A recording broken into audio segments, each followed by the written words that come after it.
Dreams on screen പ്രൊഡക്ഷൻസിന്റെ ബാനറിൽ ജോമി ജോസ് കൈപ്പാറായിട്ട് പ്രശാന്ത് മുരളിയെ നായകനാക്കി കഥയെഴുതി സംവിധാനം ചെയ്യുന്ന കരുതൽ എന്ന ചിത്രം ഫെബ്രുവരി 6-ന് തിയേറ്ററുകളിലെത്തും. ചിത്രത്തിൽ ഡൽഹി മലയാളിയായ ഐശ്വര്യ നന്ദനാണ് നായിക. പ്രശസ്ത സിനിമാ താരങ്ങളായ കോട്ടയം രമേശ്, സുനിൽ സുഗത, സിബി തോമസ്, ടിങ്കിൾ സൂര്യ, സോഷ്യൽ മീഡിയ താരം ആദർശ് ഷേണായി, വർഷ വിക്രമൻ എന്നിവർക്കൊപ്പം നിരവധി പുതുമുഖങ്ങളും സിനിമയിൽ പ്രധാന വേഷങ്ങളിൽ അണിനിരക്കുന്നുണ്ട്. പ്രശസ്ത ഛായാഗ്രാഹകനായ സാബു ജെയിംസ് ആണ് ചിത്രത്തിന്റെ തിരക്കഥ എഴുതി ഛായാഗ്രഹണം നിർവഹിച്ചിരിക്കുന്നത്. ഷൈജു കേളന്ദ്ര, ജോസ് കൈപ്പാറായിട്ട്, സ്പിനേഷ് എന്നിവരുടെ വരികൾക്ക് ജോൺസൺ മങ്ങഴയാണ് സംഗീതം പകർന്നിരിക്കുന്നത്. പ്രസീത ചാലക്കുടി, പ്രദീപ് പള്ളുരുത്തി, കെസ്റ്റർ, ബിന്ദുജ PB, റാപ്പർ സ്മിസ് എന്നിവരാണ് സിനിമയിലെ ഗാനങ്ങൾ ആലപിച്ചിരിക്കുന്നത്.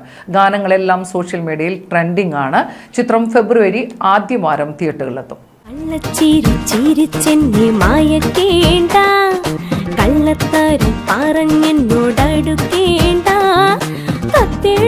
കടലാസ് കളയേണ്ട, പൊടി മീശ കറുപ്പിച്ചു നടക്കേണ്ട, കള്ളച്ചീരി ചിരിച്ചെന്നെ മായക്കേണ്ട, കള്ളത്തരം പറഞ്ഞെന്നോടടുക്കേണ്ട, കത്തെഴുതി കടലാസ് കളയേണ്ട, പൊടി മീശ കറുപ്പിച്ചു നടക്കേണ്ട.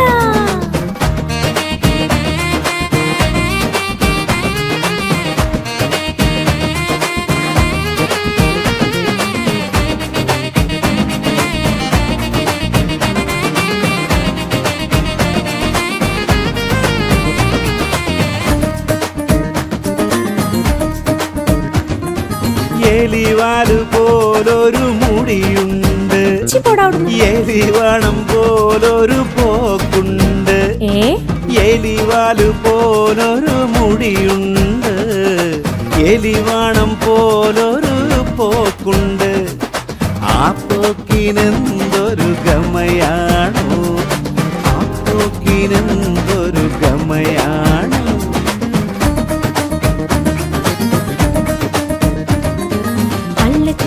ചിരിച്ചെന്നെ മായക്കേണ്ട, കള്ളത്തരം പറഞ്ഞെന്നോടടുക്കേണ്ട, കത്തെഴുതി കടലാസ് കളയേണ്ട, നിന്റെ പൊടി മീശ കറുപ്പിച്ചു നടക്കേണ്ട.